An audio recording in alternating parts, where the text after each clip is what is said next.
అందరు రాజ్యాంగం దిక్కే చూస్తారు. రాజ్యాంగంలో పొందుపరిచింది ఏంది, రాజ్యాంగంలో బాబాసాహెబ్ ఏం రాసిండు, దానిలో ఏమున్నది, దాని ప్రకారం ఫైనల్గా దాని ప్రకారమే పోవాలి అనే పద్ధతుల్లో 78 సంవత్సరాల తర్వాత కూడా స్వాతంత్రానంతరం రాజ్యాంగమే మనల్ని కాపాడుతున్నది. తులవమ్మ గారు మాట్లాడుతూ ఒక మాట అన్నారు, ఇవాళ మనందరం ఇక్కడ నిలబడ్డామంటే మాట్లాడుతున్నామంటే అని. బాబాసాహెబ్ కేవలం ఎస్సీ ఎస్టీ రిజర్వేషన్లు మాత్రమే తేలేదు, మహిళలకు ఓటు హక్కు కావాలి అని చాలా దేశాల్లో, అమెరికాతో సహా చాలా దేశాల్లో పోరాటాలు జరిగిన తర్వాతనే మహిళలకు ఓటు హక్కు వచ్చింది తప్ప లేకపోతే సామాన్యంగా రాలే. కానీ భారతదేశంలో మాత్రం అంబేద్కర్ చొలవ వల్ల, ఆయన చలవ వల్ల, ఆయన దయ వల్ల ఏ పోరాటం అవసరం లేకుండా భారతదేశంలో పుట్టిన ప్రతి బిడ్డకు, ఆయన అంబానీ కావచ్చు, అదానీ కావచ్చు, లేక ఒక గరీబోళ్ళ ఇంట్లో పుట్టిన ఒక సామాన్య బిడ్డ కావచ్చు, కానీ అందరూ ఒకటే, అందరికీ ఒక మనిషికి ఒకటే విలువ ఉంటుంది ఓటు అని చెప్పి ఆనాడే రాజ్యాంగంలో పొందుపరిచి మహిళలకు కూడా ఓటింగ్ హక్కు కల్పించి మహిళలకు కూడా ప్రాతినిధ్యం లేకపోతే తప్పు అవుతుందని చెప్పి ఇతర దేశాల అనుభవాలు అధ్యయనం చేసి ముందు చూపుతో వ్యవహారం చేసిన నాయకుడు డాక్టర్ బాబాసాహెబ్. ఇవన్నింటికీ మించి వారు నమ్మిన సిద్ధాంతం బోధించు, సమీకరించు, పోరాడు. నిజంగా ఆ తత్వాన్ని పూర్తి స్థాయిలో ఆనాడు ఉద్యమ పార్టీగా, ఉద్యమ నాయకుడిగా ఆకలింపు చేసుకున్నది, అర్థం చేసుకున్నది, ఆచరణలో పెట్టింది కేసీఆర్ గారు.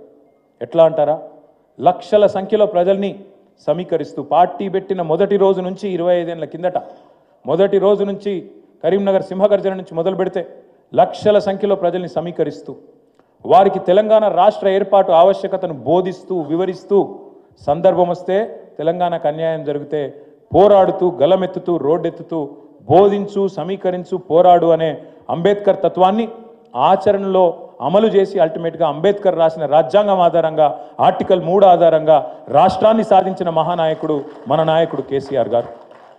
అదే మాదిరిగా రాష్ట్రాన్ని సాధించడంతో నాగలేదు, సాధించిన ఈ రాష్ట్రంలో అంబేద్కర్ గారు ఆనాడు చెప్పిన మాట ఏంది, ఆయన ఎంచుకున్న పందా ఏంది, ఆయన ఎంచుకున్న మార్గం ప్రజాస్వామ్యం, రాజ్యాంగం.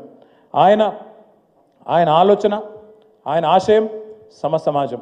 అందుకే కేసీఆర్ గారు ఒక నినాదంగా మాత్రమే జై భీమ్ని తీసుకోలేదు, ఒక విధానంగా మార్చుకున్నాడు. దాన్ని మార్చుకున్నారు కాబట్టే దేశంలో ఎక్కడ లేని కార్యక్రమాలు మన రాష్ట్రంలో మనం చేసుకున్నాం.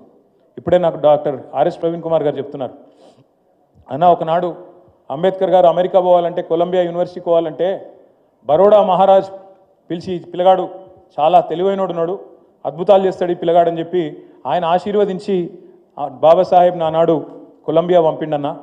కానీ ఆయన బరోడా మహారాజు ఒక్క అంబేద్కర్ గారికి ఆయన దీవెన ఇచ్చిండు, కానీ మన ప్రభుత్వంలో మనం వేలాది మంది పిల్లల్ని అమెరికా పంపినాం, వేలాది మంది, లక్షలాది మంది పిల్లల్ని పటిష్టమైన పునాది 1022 పాఠశాలలు పెట్టి ఒక్కొక్క పిల్ల మీద, పిల్లోడి మీద భారతదేశంలో ఏ ప్రభుత్వం ఖర్చు పెట్టదు. నెలకు 10,000 రూపాయలు, సంవత్సరానికి 1,20,000 రూపాయలు ఖర్చు పెట్టి నీకు బట్టలు, పుస్తకాలు, బ్యాగులు, సాక్స్, బూట్లతో సహా మొత్తం ప్రభుత్వమే అమ్మ, అయ్య మొత్తం అయ్యి, తల్లి, తండ్రి అయ్యి వారిని ప్రపంచంతో పోటీపడే పౌరులుగా తర్ఫీదునిచ్చి హిమాలయాలు ఎక్కించినా లేదా కోడింగ్ చేపించినా మరి అంబేద్కర్ ఆలోచన విధానాన్ని, ఆశయాన్ని ఆచరణలో చూపెట్టిన నాయకుడు మన నాయకుడు కేసీఆర్ గారు. ఇంకొక మాట, కేవలం గురుకులాలు మాత్రమే కాదు, విదేశీ విద్య 20 లక్షల రూపాయలు ఎస్సీ ఎస్టీ పిల్లలైతే బాబాసాహెబ్ అంబేద్కర్ పేరు మీద ఓవర్సీస్, బీసీ విద్యార్థులైతే మహాత్మా జ్యోతిబా పూలే పేరు మీద, అదే మాదిరిగా వివేకానంద పేరు మీద అగ్రవర్ణాల్లో వెనుకబడ్డ పిల్లలుంటే వాళ్ళకు కూడా మరి ఊతం ఇచ్చి వారిని కూడా